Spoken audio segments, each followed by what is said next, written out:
ഓരോ തുള്ളിയും മധുരകരമായതുപോലെ ഇറ്റിറ്റുള്ള ഒരു സ്നേഹബന്ധമാണ് ദൈവം നമ്മളെക്കുറിച്ച് പിതാവാം ദൈവത്തോട് ആ പുത്രനിലൂടെ നമ്മൾക്ക് തന്നത്. യേശുവിൻ്റെ സ്നേഹം അതായിരുന്നു. അതിനു വേണ്ടിയാണ് പരിശുദ്ധാത്മാവിനെ സദാസമയം ബുദ്ധി ഉപദേശിച്ചു തരാന്, പരിശുദ്ധാത്മാവിനെ അനുസരിച്ച് നടക്കേണ്ടതിന് വേണ്ടി ആ കാര്യസ്ഥനെ നമ്മളിൽ ദൈവം തന്നത്. യേശു ക്രിസ്തു പറഞ്ഞല്ലോ, ആ പരിശുദ്ധാത്മാവിൻ്റെ യേശു പോയപ്പോൾ എന്താണ് പറഞ്ഞത്? കാര്യസ്ഥനെ ഇപ്പോൾ ഞാൻ ഇനി പോവാണ്, ഒരു കാര്യസ്ഥനെ നിങ്ങൾക്ക് ഞാൻ അയക്കുന്നു, ഞാൻ അവിടെ ചെന്ന് കഴിഞ്ഞാൽ അയക്കും. അപ്പോൾ നമ്മളിൽ നിന്നുള്ള ബന്ധം ദൈവം വിച്ഛേദിപ്പാൻ ആഗ്രഹിക്കുന്നില്ല.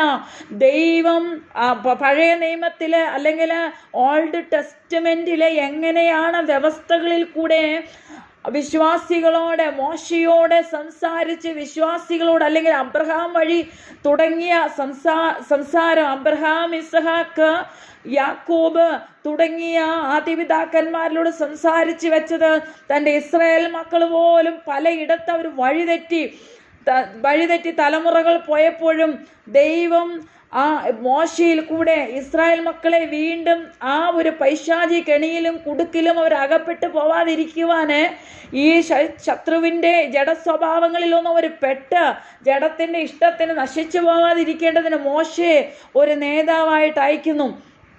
ആ ബന്ധം എങ്ങനെയാണ്?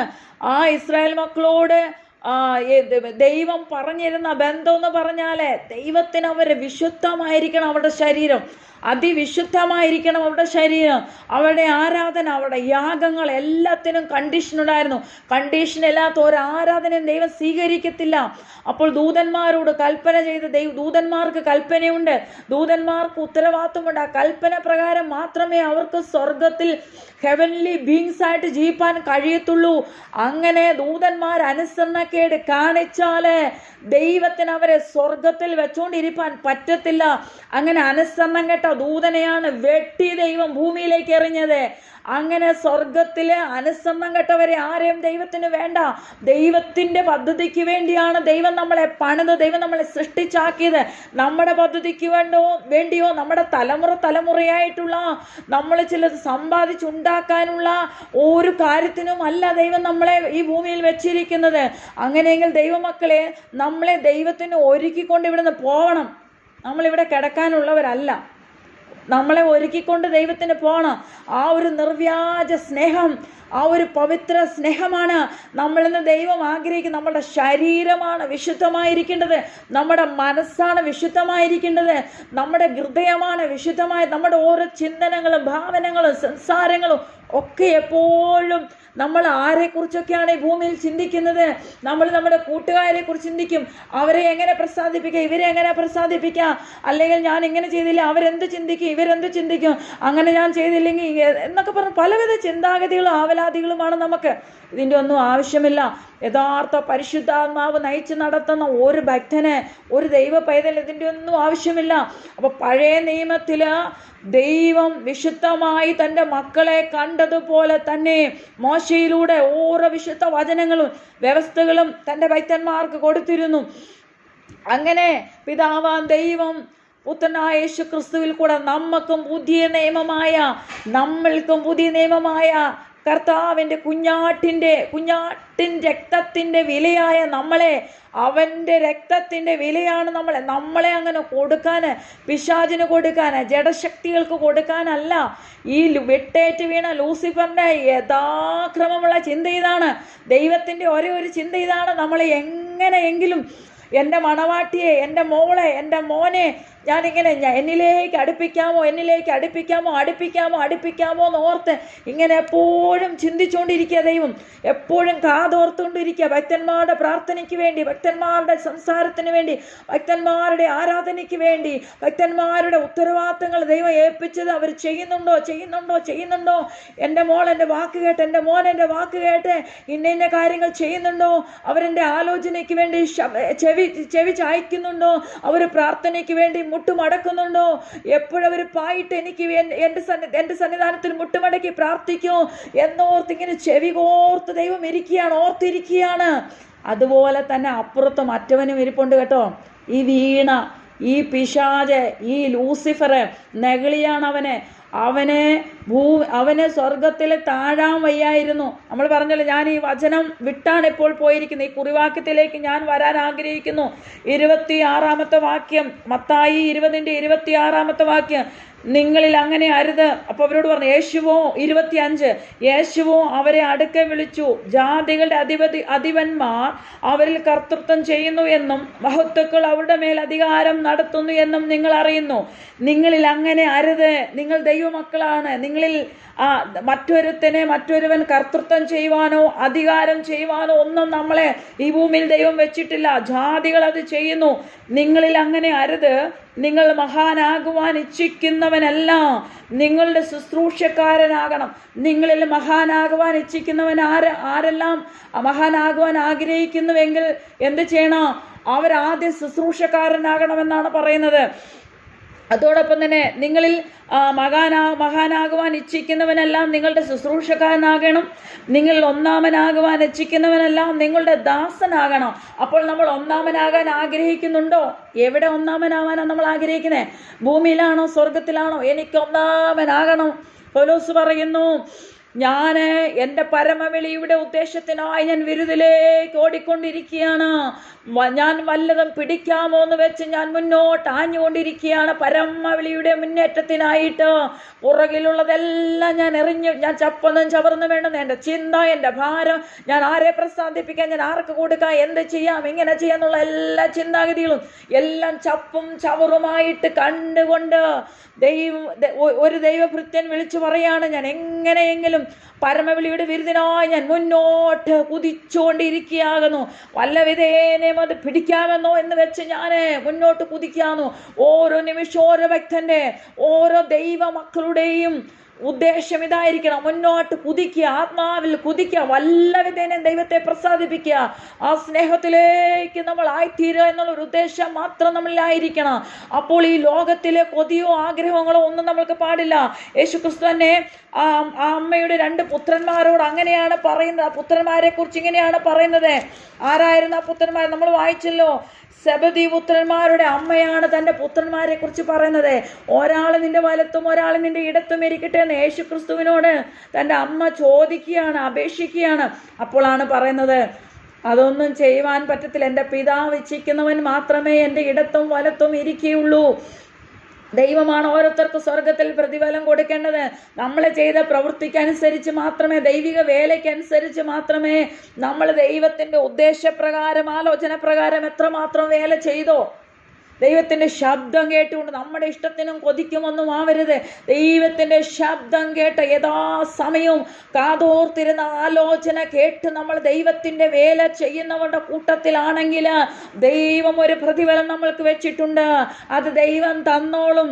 അത് ദൈവം ആ സമയത്ത് തന്നോളും. നമ്മൾ അതിനെക്കുറിച്ചൊന്നും ഭാരപ്പെടുകയും വേവലാതികൊള്ളുകയും ചെയ്യേണ്ട ആവശ്യമില്ല. നമ്മളിൽ ഈ ഭൂമിയിലും അതുപോലെ തന്നെ നമ്മൾ മുമ്പന്മാരാകാൻ ഒന്നും ആഗ്രഹിക്കേണ്ട. നമ്മൾ പിമ്പിൽ നിന്നോണ്ട് തന്നെ ദൈവത്തോട് പറയണം, കർത്താവേ, എനിക്ക് ഭൂമിയിലെ മാന്യതകളോ ശ്രേഷ്ഠതകളോ ഒന്നും വേണ്ട. പക്ഷെ നീ പറയുന്ന നിന്റെ വേലയ്ക്ക് വേണ്ടിയിട്ട് ഒരു ദാസനായിരുന്നു കൊണ്ട്, ഒരു പുത്രനായിരുന്നു കൊണ്ട്, ഒരു പുത്രിയായിരുന്നു കൊണ്ട്, നിന്റെ ശബ്ദം കേട്ടുകൊണ്ട് നിന്റെ വേല എപ്പോഴും ചെയ്യാൻ ഞാൻ കൊതിക്കുന്നു, നിന്റെ ഇഷ്ടം ചെയ്യുവാൻ ഞാൻ കൊതിക്കുന്നു കർത്താവേ എന്നുള്ളൊരു പ്രാർത്ഥന നമ്മളിലായിരുന്നാല്. പത്രോസ് പറഞ്ഞു, നമുക്കിവിടെ ആയിരിക്കാമെന്ന്, 3 കുടിൽ ഇവിടെ ഉണ്ടാക്കാം കർത്താവേ, നിന്റെ സാന്നിധ്യത്തിൽ നമുക്ക് ഇവിടെ അങ്ങ് ഇരിക്കാമെന്ന്. ആ സാന്നിധ്യം പത്രോസിന് വളരെ ഇഷ്ടപ്പെട്ടു. പക്ഷേ യേശു മറുപടി ഒന്നും കൊടുത്തില്ല കേട്ടോ. യേശു അങ്ങനൊന്നും തിരിച്ചൊന്നും പറഞ്ഞില്ല. യേശു ആ ദൈവിക വലിയ സാന്നിധ്യത്തിൽ ഇരുന്നിട്ട് യേശു പറഞ്ഞു, ഇതാരോടും പറയണ്ട എന്ന് മാത്രമേ പറഞ്ഞുള്ളൂ, അല്ലേ? പറയണ്ട എന്ന് മാത്രമേ ഒന്ന് പറഞ്ഞതേ ഉള്ളൂ. അങ്ങനെ പത്രോസിനോട് ചോദിക്കുകയാണെങ്കിൽ നമ്മൾക്ക് തന്നെ പത്രോസിനോടൊന്ന് ചോദിക്കാം, പത്രോസ്, നീ അത്രമാത്രം ദൈവസാന്നിധ്യത്തിലാണോ നീ ഓരോ ദിവസം ഇരിക്കുന്നത്? കർത്താവ് പോയി പ്രാർത്ഥിച്ചു, കർത്താവ് തൻ്റെ പിതാവിനോട് സംസർഗം പുലർത്തിയപ്പോൾ, നിന്നെയും കൂടെ കൊണ്ടുപോയപ്പോൾ നീ കണ്ട സാന്നിധ്യം ഇത്ര നിനക്ക് ഇഷ്ടപ്പെട്ടെങ്കിൽ നീ സ്വന്തമായിട്ടൊന്ന് ഇരുന്ന് നീ ആ അപ്പൻ്റെ സാന്നിധ്യത്തിലേക്ക് ഒന്ന് കൊതിച്ച് സ്വന്തമായിട്ടൊന്ന് വില കൊടുത്തൊന്ന് ആ പുത്രനായ യേശുക്രിസ്തു എല്ലാം ഇപ്പോഴും പ്രാർത്ഥിച്ചുകൊണ്ടിരുന്നത് പോലെ പുത്രൻ എന്ത് ചെയ്യുന്നു? പകൽ സമയങ്ങളിലെല്ലാം ശുശ്രൂഷ ചെയ്തിട്ട് യേശു ക്രിസ്തു അതേപോലെ രാത്രി സമയങ്ങളിൽ പോയിരുന്ന് പ്രാർത്ഥിക്കുമായിരുന്നു, അപ്പനോട് പ്രാർത്ഥിച്ചുകൊണ്ടിരിക്കുമായിരുന്നു. നമ്മളിൽ എത്ര പേര് ദൈവത്തിൻ്റെ വേലയ്ക്ക് വേണ്ടി ഇത്ര സമയം, ബാക്കി നമ്മുടെ അല്ലെങ്കിൽ ജോലി ചെയ്യുന്നവരാണ്, ജോലിക്ക് വേണ്ടി ഇത്ര സമയം, അതോടൊപ്പം തന്നെ ദൈവത്തിൻ്റെ വേലയ്ക്ക് വേണ്ടി ഇത്ര സമയം, അതോടൊപ്പം തന്നെ പ്രാർത്ഥിക്കുവാൻ വേണ്ടി ഇത്ര സമയം, അതോടൊപ്പം തന്നെ ദൈവിക ട്രാക്സുകൾ അല്ലെങ്കിൽ ബൈബിളുകൾ കൊടുക്കുവാൻ, മറ്റുള്ളവരോട് സുവിശേഷം പറയുവാൻ, അപ്പോൾ തന്നെ ദൈവത്തിൻ്റെ ആലോചന കേൾക്കാൻ വേണ്ടി, ദൈവശബ്ദം കേൾക്കാൻ വേണ്ടി ഇത്ര സമയം. അങ്ങനെ നമ്മളിൽ എത്ര പേര് കണ്ടീഷനായിട്ട് കറക്റ്റായിട്ട് ചെയ്യുന്നുണ്ട്? അങ്ങനെ നമ്മൾ ചെയ്തെങ്കിൽ മാത്രമേ പുത്രന് തൻ്റെ പിതാവിനെ പ്രസാദിപ്പിച്ച സംസർഗത്തിൽ വസിച്ചതുപോലെയുള്ളൊരു ജീവിതം നമ്മൾക്ക് ഈ ഭൂമിയിൽ ചെയ്തെടുക്കുവാൻ കഴിയുള്ളൂ. പത്രോസിനോട് നമ്മൾക്കൊന്ന് ചോദിക്കാം, പത്രോസേ, നീ യേശുവിൻ്റെ കൂടെ പോയപ്പോൾ എത്രമാത്രം നിനക്ക് അനുഭവം ലഭിച്ചെങ്കിൽ നീ എല്ലാ ദിവസവും ഈ ദൈവസാന്നിധ്യത്തിൽ നീ അനുസരിച്ച് നിന്റെ ശരീരത്തിൽ തന്നെ ജീവനും വിശുദ്ധിക്കും ദൈവത്തിന് പ്രസാദമുള്ള യാഗമായി സമർപ്പിച്ചുകൊണ്ട് നീ ഒന്ന് ഇരിക്കുകയാണെങ്കിൽ നിനക്ക് എന്തുമാത്രം ദൈവത്തിൻ്റെ സാന്നിധ്യം, ആ സ്വർഗത്തിലെ അനുഭവം, അളവ് കൂടാത്ത അനുഭവം നിന്നിലേക്ക് പിതാവ് പകരും, ആ യേശു പകരും, ആ പരിശുദ്ധാത്മാവ് നിന്നിലേക്ക് ഇറങ്ങി വരും എന്ന് പത്രോസിനോട് നമ്മൾ ചോദിച്ചാൽ പത്രോസ് ഒന്നും ആൻസർ പറയാൻ പത്രോസിനില്ല. ഇന്ന് നമ്മളിലും അനേകർ അങ്ങനെയായി തീരല്ലേ? നമ്മൾ ദൈവസാന്നിധ്യത്തിൽ അടുത്ത് വരുമ്പോൾ, ഒന്നിച്ച് നമ്മൾ കൂടുമ്പോൾ, നമ്മൾ കർത്താവിൻ്റെ വചനം പറയുന്നല്ലോ, 2 or 3 പേര് കൂടുന്നിടത്തൊക്കെയും അവരുടെ മധ്യേ ഞാനുണ്ടെന്ന് പറയുന്നു. നമ്മൾ ദൈവമക്കളെ നമ്മൾ ഒന്നിച്ച് പ്രാർത്ഥനയ്ക്ക് കൂടുമ്പോൾ, ഇത് സൂം മീറ്റിംഗ് ആണെങ്കിലും ഡിവൈസിലാണെങ്കിൽ പോലും, അല്ല നമ്മൾ ഒന്നിച്ചൊരു റൂമിൽ കൂടി പ്രാർത്ഥിച്ചാൽ പോലും, നമ്മൾ കൂടുമ്പോൾ ദൈവസാന്നിധ്യമുണ്ട്, പാട്ടുണ്ട്, ആരാധനയുണ്ട്, ആത്മാവുണ്ട്, അന്യഭാഷയുണ്ട്, പ്രവചനപരമൊക്കെ ഉണ്ട്. അപ്പോൾ ആ സാന്നിധ്യം വലുതാണ്. പക്ഷേങ്കിൽ അത് കഴിഞ്ഞ് നമ്മളിവിടെ നിന്ന് എണീറ്റ് പോയി കഴിഞ്ഞാൽ ആ സാന്നിധ്യം നമ്മൾക്ക് അനുഭവിക്കാൻ പറ്റുന്നുണ്ടോ? നമ്മൾ വിലയിരുത്തണം. പക്ഷേങ്കിൽ പത്രോസിനെ യേശു പറഞ്ഞു, നീ ഇവരിൽ അധികമായി എന്നെ സ്നേഹിക്കുന്നുവോ? അങ്ങനെ പത്രോസിനോട് 3 പ്രാവശ്യം ചോദിച്ചു. അങ്ങനെ കൂടെ ചോദിക്കാൽ പത്രോസിന് വിഷമമുണ്ടായി. പത്രോസിനെ ദൈവം, അവൻ്റെ മനസ്സിന് ദുഃഖമുണ്ടായി കേട്ടോ. യേശു അത്രമാത്രം അവനെ സ്നേഹിക്കുന്നു, അവനെ ഒരു ഫോളോവർ ആക്കാൻ യേശു ആഗ്രഹിക്കുന്നു എന്ന് പത്രോസിന് മനസ്സിലായി. എന്നെ കർത്താവ് അത്രമാത്രം സ്നേഹിക്കുന്നു, ഞാൻ അങ്ങനെ കർത്താവിൻ്റെ വേല അത്രമാത്രം നല്ല രീതിയിൽ ചെയ്യണം, ഈ ആടുകളെ പാലിക്കണം, ഉത്തരവാദിത്വത്തോടുകൂടെ പാലിക്കണം എന്ന് പത്രോസിനെ കുറിച്ച് യേശു ആഗ്രഹിക്കുന്നു എന്ന് പത്രോസിന് അവസാനം മനസ്സിലായി. അങ്ങനെ യേശു കർത്താവ് ഈ സ്വർഗാരോഹണം ചെയ്തു വിടുന്നു പോയതിനു ശേഷം നിങ്ങൾ യെരൂശലേമിൽ കൂടിയിരിപ്പീൻ എന്ന് പറഞ്ഞു. നിങ്ങൾ ഈ പരിശുദ്ധാത്മാവാകുന്ന കാര്യസ്ഥനെ ഞാൻ അയച്ചു കഴിഞ്ഞ് നിങ്ങൾ പരിശുദ്ധാത്മാവിനെ പ്രാപിക്കുക, ശക്തി ലഭിക്കുവോളും നിങ്ങൾ യെരൂശലേമിൽ പാർപ്പിൻ. അപ്പോൾ യെരൂശലേമിൽ അവർ കൂടിയിരുന്ന് അവർ ശക്തി പ്രാപിച്ചെടുത്തു. കൂടിയിരുന്ന ആ ശക്തി പ്രാപിച്ചെടുത്തു. ദൈവത്തിൻ്റെ അഭിഷേകം പ്രാപിച്ചെടുത്ത് കഴിഞ്ഞിട്ട് പത്രോസ് ആള് മാറി, രൂപം മാറിയവനെ പോലായി. പിന്നെ പത്രോസിനുള്ള അഭിഷേകം വലുതായിരുന്നു. അവന് ദേവാലയത്തിൽ കടന്നു പോകുമ്പോൾ മുടന്തനെ എഴുന്നേൽപ്പിച്ചതായിട്ട് കാണുവാൻ സാധിക്കുന്നു. എൻ്റെ കയ്യിൽ വെള്ളിയും പൊന്നും ഒന്നുമില്ല, ഞാൻ നസ്രയനായ യേശുവിൻ്റെ നാമത്തിൽ നിന്നോട് കൽപ്പിക്കുന്നു, നീ എഴുന്നേൽക്ക്. അപ്പം നമുക്ക് കൊടുക്കാനൊക്കെ ദൈവമക്കളെ ഇതാണ് നമ്മുടെ കയ്യിൽ ദൈവം തന്നിരിക്കുന്നത്. പൈസയൊക്കെ നമ്മൾ കൊടുത്താലുണ്ടല്ലോ, അതൊക്കെ നമ്മൾ കൊടുത്ത് സഹായിക്കണം, വേണ്ടെന്നല്ല. അതൊക്കെ നമ്മൾക്ക് ദൈവം ആലോചന തരും, ആർക്ക് കൊടുക്കണം, എപ്പോൾ കൊടുക്കണം എന്നൊക്കെ നമ്മുടെ മനസ്സിൽ പ്രേരണ തരും. ഇല്ലാത്തവന് കൊടുക്കണം, അതൊക്കെ നമ്മൾ ചെയ്യണം. അതൊക്കെ നമ്മളെ ദൈവം ഏൽപ്പിച്ചിരിക്കുന്ന ഉത്തരവാദിത്തമാണ്. പക്ഷേ പത്രോസ് എന്താണ് പറയുന്നത്? എനിക്ക് തരാനുള്ളത് പൈസയല്ല, പൊന്നല്ല, വെള്ളിയല്ല, ഒന്നുമല്ല, എൻ്റെ കയ്യിൽ പണസഞ്ചിയില്ല, നസ്രയനായ യേശുവിൻ്റെ നാമത്തിൽ എഴുന്നേൽക്കുക എന്ന് പറഞ്ഞു. അങ്ങനെ നസ്രയനായ യേശുവിൻ്റെ നാമമാണ് അവർക്ക് കൊടുത്തത്. നമ്മളെ ഏൽപ്പിച്ചിരിക്കുന്ന ഉത്തരവാദിത്തം നസ്രയനായ യേശുവിൻ്റെ നാമമാണ്. ഇതിനു വേണ്ടിയാണ് ഭൂമിയിൽ നമ്മളെ സൃഷ്ടിച്ചാക്കി വെച്ചിരിക്കുന്ന കാര്യം നമ്മൾ മറന്നു പോകരുത് ദൈവമക്കളെ. നമ്മൾ നമ്മുടെ കാര്യത്തിന് വേണ്ടി മാത്രമാണെന്നുള്ള ആ ചിന്ത നമ്മൾ വിടണം. നമ്മളെ ഉത്തരവാദിത്തങ്ങളെയും ഏൽപ്പിച്ചിട്ടുണ്ട്. നമ്മുടെ കുഞ്ഞുങ്ങളെ, നമ്മുടെ കുടുംബത്തെ, ഒരു സമൂഹത്തെ, നമ്മുടെ ചർച്ചിനെ ഒക്കെ, നമ്മുടെ സഭാ അംഗങ്ങളെ, നമ്മുടെ കൂടെ ആരാധിക്കുന്നവരൊക്കെ നമ്മൾ എങ്ങനെ അവരെയൊക്കെ നമ്മൾ താങ്ങി കൊണ്ടുപോകണം, എങ്ങനെ നമ്മൾ പരിപാലിക്കണമെന്നെല്ലാം വ്യവസ്ഥ ബൈബിളിലുണ്ട്. പക്ഷേങ്കിൽ അത് മാത്രമാവല്ല നമ്മുടെ ഫോക്കസ്. അതോടുകൂടെ അല്ലെങ്കിൽ നമ്മൾ ഫസ്റ്റ് ഓഫ് ഓൾ ദൈവത്തിന് നമ്മൾ പ്രയോറിറ്റി കൊടുക്കുന്നവരായിരിക്കണം. മുമ്പ് seek first the kingdom of God. അപ്പം നമ്മൾ ആദ്യം എന്ത് ചെയ്യണം? ദൈവത്തിൻ്റെ രാജ്യം അന്വേഷിക്കണം. എന്നാൽ നമ്മൾക്ക് അതോടുകൂടെ സകലവും നമ്മൾക്ക് ആഡ് ചെയ്ത് തരുന്ന ദൈവമാണ്. അതോടുകൂടെ സകലവും നമ്മൾക്ക് വേണ്ടുന്നത് ദൈവം അറിയുന്നു. മക്കളുടെ വിദ്യാഭ്യാസമാണോ, മക്കൾക്ക് കൊടുക്കേണ്ട പണമാണോ, നമ്മൾക്ക് ഭവനം പണിയേണ്ട എന്തൊക്കെയാണേലും ദൈവം തരാനുള്ള അതോടുകൂടെ തന്നോളൂ. നമ്മൾ ഇതിനു വേണ്ടി ഒന്നും ജൽപ്പന ചെയ്യേണ്ട ആവശ്യമില്ല. ദൈവത്തിന് ഇതൊക്കെ അറിയാം. യേശുവിനെ കൊടുക്കേ, മറ്റുള്ളവർക്ക് യേശുവിനെ കൊടുക്കേ, ദൈവസാന്നിധ്യം നമ്മളിൽ ഒഴുകട്ടെ, ദൈവസ്നേഹം നമ്മളിൽ ഒഴുകട്ടെ, എങ്കിൽ മാത്രമേ അനേകർക്ക് യേശുവിനെ കൊടുക്കുവാൻ കഴിയുള്ളൂ. ഹല്ലേലൂയ. ദൈവമക്കളെ, നമ്മൾ ആ കാര്യം മറന്നു പോകരുത്. നമ്മളെ ദൈവം ഏൽപ്പിച്ചിരിക്കുന്ന ഉത്തരവാദിത്വം ഇതാണെന്നുള്ള കാര്യം നമ്മൾ മറന്നു പോകരുത്. അപ്പോൾ തന്നെ ഈ ശത്രുവായ പിശാച് അവൻ കൊതിയനാണ്. സ്വർഗത്തില് ഞാനത് സംസാരിച്ച് ഇങ്ങോട്ട് കയറി വന്നതാണ്. കൊതിയനായ പിശാച് എപ്പോഴും മഹാനാകാൻ ആഗ്രഹിക്കുന്നു. സ്വർഗത്തിൽ അവൻ്റെ സ്ഥാനം ദൈവത്തെക്കാൾ ഉന്നതമേറിയ നക്ഷത്രങ്ങളിൽ അവന് കൂടുകുത്തും, അവന് വാണരുളും എന്നാണ് അവൻ കൽപ്പിച്ച് അവൻ പറഞ്ഞത്. അങ്ങനെയാണ് ഒരു കൂട്ടം ദൂതന്മാരെ കൂടെ അവൻ തെറ്റിച്ച് അവൻ്റെ സേനയാക്കി അവൻ സ്വർഗത്തിൽ അവന് പറയുകയാണെങ്കിൽ അവൻ യുദ്ധം ചെയ്തു, ദൈവത്തിന് വിരുദ്ധമായി യുദ്ധം ചെയ്തു. ദൈവമക്കളെ, കൊതിയനായ പിശാച് എപ്പോഴും ഒരു വടംവലി നമ്മളോട് നടത്തിക്കൊണ്ടിരിക്കും. ദൈവത്തിൻ്റെ ആത്മാവ് നമ്മളെ അവനിലേക്ക് എപ്പോഴും ക്രമാക്രമമായി നമ്മളെ നയിച്ച് ആ ബന്ധത്തിൽ, ആ മണവാട്ടിയുടെ ബന്ധം മണവാളൻ കൊതിക്കുന്നത് പോലെ എപ്പോഴും കൊതിക്കുകയാണ്. നമ്മുടെ പ്രാർത്ഥന, നമ്മുടെ സ്തുതി, നമ്മുടെ ആരാധന, നമ്മുടെ മഹത്വം നമ്മൾ എപ്പോഴും ദൈവത്തിന് കൊടുത്തുകൊണ്ടേയിരിക്കണം. ദൈവം അതെപ്പോഴും നമ്മളെ ആഗ്രഹിക്കുകയാണ്. നീ ജോലി ചെയ്യുമ്പോൾ, നീ എന്ത് കാര്യം ചെയ്യുമ്പോഴും നീ സ്തുതി സ്തോത്രങ്ങളെ അർപ്പിച്ചുകൊണ്ടിരിക്കണം ദൈവം ആഗ്രഹിക്കുന്നത്. എപ്പോഴും പ്രാർത്ഥിച്ചുകൊണ്ടിരിക്കണം ദൈവം ആഗ്രഹിക്കുന്നത്. നമ്മുടെ ഉത്തരവാദിത്വത്തോടു കൂടെ നമ്മളെപ്പോഴും കൂടുതൽ പ്രാർത്ഥിക്കണം, കൂടുതൽ സാന്നിധ്യത്തിലായിരിക്കണം, കൂടുതൽ വചനം ധ്യാനിച്ചുകൊണ്ടേ ഇരിക്കണം. ദൈവം വലിയ വചനത്തിൻ്റെ വെളിപ്പാടുകളെ നമ്മൾക്ക് വെളിപ്പെടുത്തി തരും.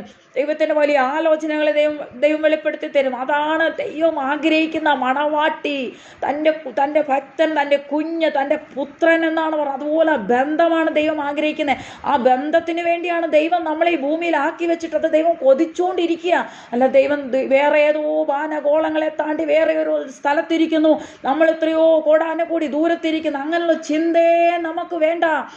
അങ്ങനെ ഒരു ചിന്ത നമുക്ക് വേണ്ട. എപ്പോഴും അപ്പൻ നമ്മുടെ കൂടെയുണ്ട്. ലോകാവസാനത്തോളം എല്ലായ്പ്പോഴും എല്ലാ നാളും ഞാൻ നിങ്ങളോട് കൂടെയുണ്ടെന്നാ പറഞ്ഞേ. ദൈവം സ്വർഗത്തിൽ വസിക്കുമ്പോൾ തന്നെ ഭൂമിയിൽ നമ്മുടെ കൂടെയുണ്ട്. സ്വർഗദൂതന്മാർ നമ്മളെ ശുശ്രൂഷിക്കുന്നു. പരിശുദ്ധാത്മാവ് നമ്മുടെ ഉള്ളിലാക്കി വെച്ചിരിക്കുന്നു. യേശു നമ്മുടെ ഹൃദയത്തിൻ്റെ ഉള്ളിൽ, നമ്മുടെ ശരീരത്തിൻ്റെ ഉള്ളിലാണ്. ഈ പുറമേയുള്ള ബോഡിയല്ല, നമ്മുടെ ഉള്ളിൽ പരിശുദ്ധാത്മാവാണ്. ആ പരിശുദ്ധാത്മാവിന് എപ്പോഴും കണക്ഷൻ വേണം, ദൈവമായിട്ടുള്ള കണക്ഷൻ വേണം. കണക്ഷൻ ഉണ്ടെങ്കിൽ ഈ പരിശുദ്ധാത്മാവ് വളർന്നുകൊണ്ടിരിക്കുള്ളൂ. നമ്മുടെ ആത്മീയ മനുഷ്യൻ, ഉള്ളിലെ മനുഷ്യനാണത്. അത് വളരണമെങ്കിൽ കണക്ഷൻ വിട്ടുപോവല്ലേ. ഹല്ലേലൂയ. അപ്പോൾ കൊതിയനായ പിശാച് മഹാനാകാൻ എപ്പോഴും ആഗ്രഹിക്കുന്നുണ്ട് കേട്ടോ. സ്വർഗത്തിൽ അവൻ മഹാനാകണം, ഭൂമിയിൽ അവൻ മഹാനാകണം, ദൈവമക്കളുടെ ഇടയിൽ മഹാനാകണം, ജാതികളുടെ ഇടയിൽ മഹാനാകണം. ഇതാണ് ഈ പിശാചിൻ്റെ കൊതി കേട്ടോ. ലൂസിഫറിൻ്റെ ആ സേനയുടെ കൊതി ഇത് തന്നെയാണ്. വീണുപോയ പിശാചുകളുടെ, വീണുപോയ ദൂതന്മാരുടെ, ആ നെകളിച്ച ദൂതന്മാരുടെ ഈ ലൂസിഫറിൻ്റെ കൊതി തന്നെ ഇതാണ്. നമ്മളോട് എപ്പോഴും അപ്പോൾ തന്നെ ഈ ദൈവത്തിൻ്റെ ആത്മാവ് നമ്മളെ ആകർഷിക്കുന്നത് പോലെ ഒരു മാഗ്നറ്റിക് പവറാണ്. അതുപോലെയുള്ള ഒരു ആകർഷണ ശക്തി നമ്മളിലേക്ക് എപ്പോഴും പരിശുദ്ധാത്മാവിനൊരു കണക്ഷൻ ഉണ്ട് കേട്ടോ.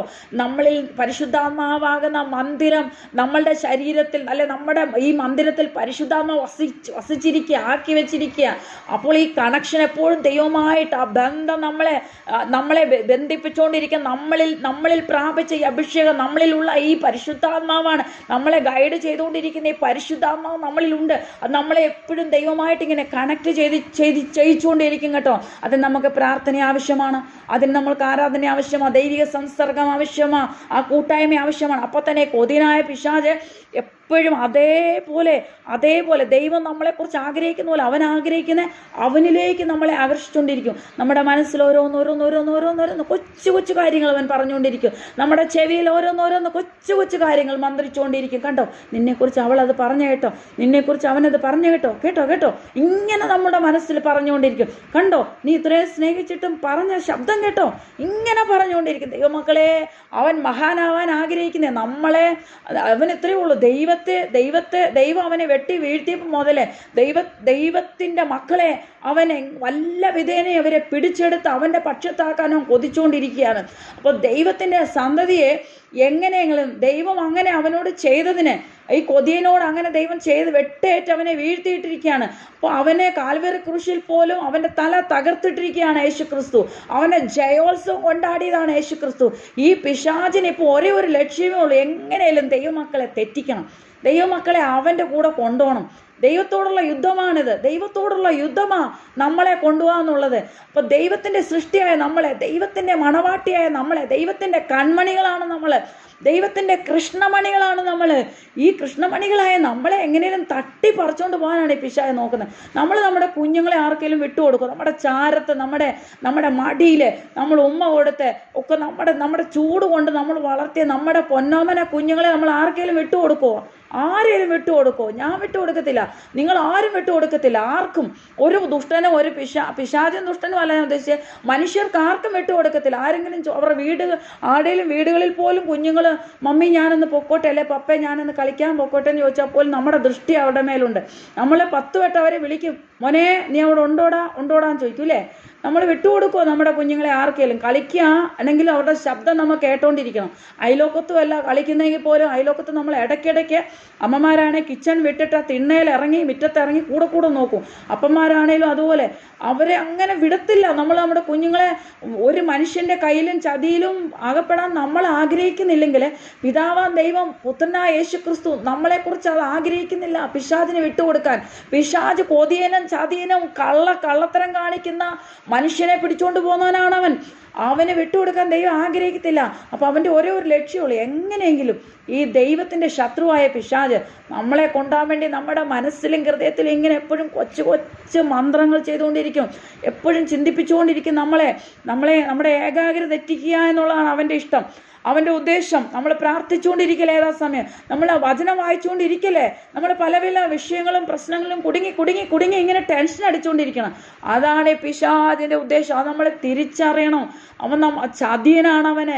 ഈ ചതിയൻ്റെ തന്ത്രങ്ങളെ നമ്മൾ അറിയണമെങ്കിൽ നമ്മൾ പ്രാർത്ഥന സന്നിധാനത്തിലേക്ക് എപ്പോഴും ആ സാന്നിധ്യത്തിന് വേണ്ടി അടുത്ത് ചെല്ലണം. പത്രോസിന് ആദ്യമേ ദൈവസാന്നിധ്യം മനസ്സിലായില്ല.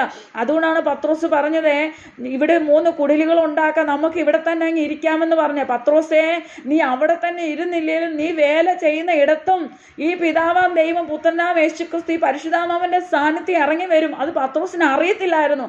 അതുകൊണ്ടാണ് പത്രോസ് അങ്ങനെ പറഞ്ഞത്. ഒറ്റ പ്രാവശ്യം ആ സാന്നിധ്യം അവൻ അനുഭവിച്ചുള്ളൂ. ആദ്യമായിട്ടാണ് ഈ സാന്നിധ്യം കാണുന്നത്. അതുകൊണ്ട് അവൻ പറഞ്ഞത്. പക്ഷെ പിന്നീട് അവൻ ആള് മാറി. യേശുക്രിസ്തു അവനോട് പറഞ്ഞു, നീ എൻ്റെ ആടുകളെ മേയ്ക്കെന്ന് പറഞ്ഞു. നീ എന്നെ ഇവരിൽ അധികമായി സ്നേഹിക്കുന്നുവോ? ഈ ലോകത്തിൽ അധികമായി നീ എല്ലാത്തിനേക്കാളും എന്നെ സ്നേഹിക്കുന്നു എന്നും ചോദിച്ച് അങ്ങനെ അവനിൽ ഒരു അഭിഷേകം കൊടുത്തു യേശുക്രിസ്തു. യെരൂശലേമിൽ ഇരുന്നു കൊണ്ട് അഭിഷേകത്തെ പ്രാപിച്ചെടുത്തു. ആത്മാവിനെ ഒരു കൈക്കൊണ്ടു. ആദിമ നൂറ്റാണ്ടിലെ 1-ാം നാളിലെ 1-ാം പെന്തക്കോസ്ത് നാളിലെ അഭിഷേകം അവർ പ്രാപിച്ചെടുത്തു. ആ നാളിലെ ആകയാലെ ദൈവമക്കളെ, എന്നെ കേൾക്കും ദൈവമക്കളെ, അങ്ങനെയാണ് പത്രോസ് ആള് മാറിയവനായി രൂപം മാറിയവനായി തീർന്നതുപോലെ നമ്മളെ ദൈവസാന്നിധ്യത്തിൽ ഇരിക്കുമ്പോൾ മാത്രമല്ല എപ്പോഴും നമ്മളോട് ദൈവം സംസാരിച്ചു കൊണ്ടിരിക്കും.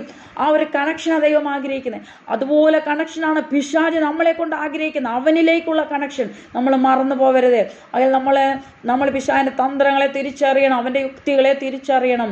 നമ്മൾ എപ്പോഴും ദൈവത്തോടുള്ള ഭയഭക്തി വിട്ടു പോകാതിരിക്കാൻ വളരെ സൂക്ഷിക്കണം. നമ്മൾ ഭയപ്പെടണം. ഹല്ലേലൂയ. ദൈവമക്കളെ, ഞാൻ ഈ വചനങ്ങൾ അല്പസമയം ദൈവത്തിൻ്റെ പരിശുദ്ധാത്മാവിനെ പ്രകാശിപ്പിച്ച വചനമാണ് ഞാൻ നിങ്ങളിലേക്ക് സത്യം പറഞ്ഞാൽ ഇമ്പാർട്ട് ചെയ്ത് ഞാനിത് നിങ്ങൾക്കിത് പറഞ്ഞു തന്നത്.